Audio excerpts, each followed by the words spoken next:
Salut les amis, je vais intervenir sur l'animé qui a été produit pleinement par MAPPA. On attend le prochain et que certains d'entre vous ont a priori pas mal kiffé.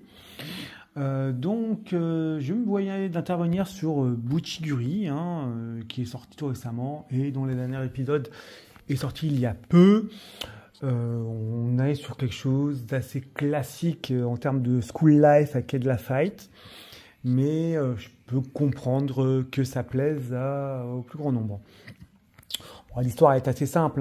Il y a Arajin Tomoshibi qui a retrouvé son ami Matakara lorsqu'ils se retrouvent dans un bahut et ils vont être entraînés dans une bagarre avec les Kate du coin.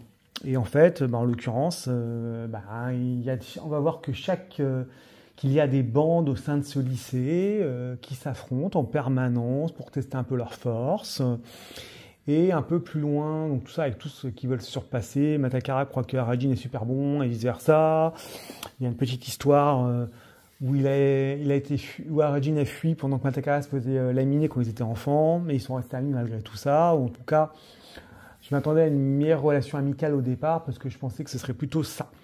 En vérité, un peu plus loin, donc assez vite dans les épisodes, notre Arajin va découvrir, va faire en sorte qu'il va être possédé par un niais, tout simplement, un génie qui va lui permettre d'être super fort.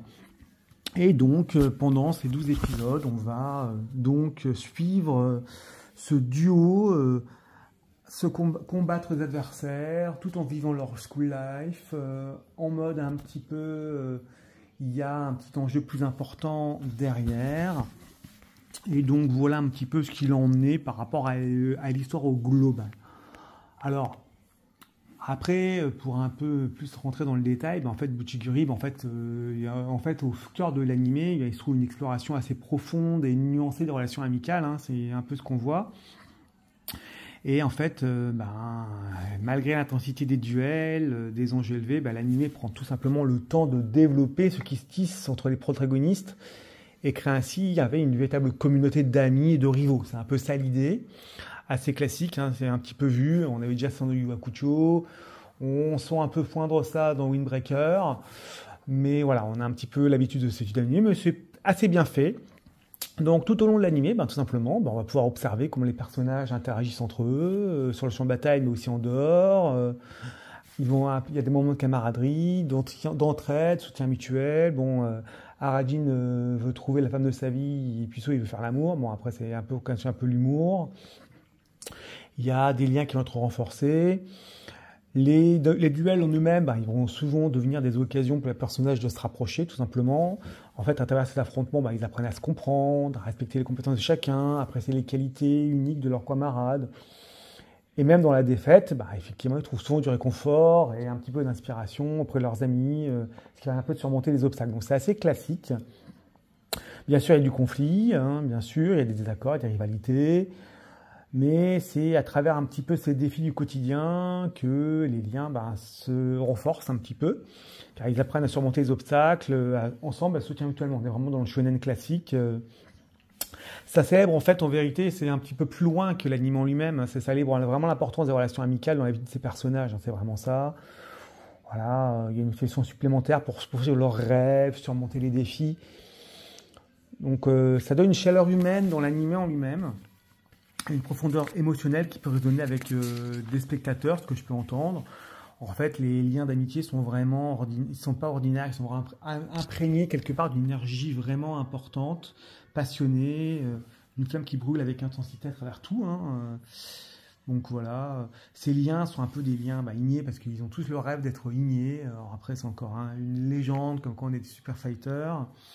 C'est un peu ça, mais en fait, en termes d'inné, il y a un petit peu le parallélisme qui est fait avec un lien profond entre les personnages, comme je disais. Donc ça brille pas mal. Donc voilà, il y a on est vraiment sur quelque chose d'un peu, c'est pas juste la fight pour la fight, même si les combats sont très bien, on y reviendra. Il y a les moments les plus sombres, il y a aussi des moments où on est soutenu. Tout est mis à l'épreuve au fil de l'eau.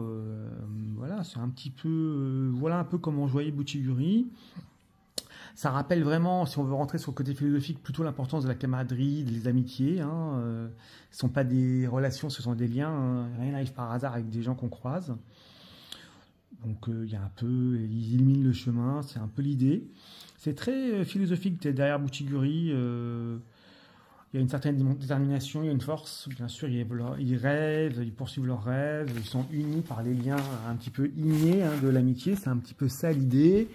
Maintenant, en soi, pour revenir sur l'anime en lui-même, bon, comme je vous dis, on est surtout très riche sur les relations.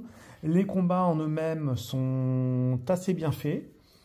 Sont pas mal du tout, hein. Ils sont bien intensifs, il y a de la fête, il y a de l'intensité, il y a des bons combattants dans le lot, donc ça peut effectivement engendrer des combats relativement agréables. L'animation est franchement très bien faite, donc vous ne pouvez pas non plus en attendre autrement de ma part, hein. À un moment donné, entre la Tidan, Chainsaw Man, JJK et bien d'autres, on se doute bien qu'effectivement Mappa est très très doué sur ce niveau-là.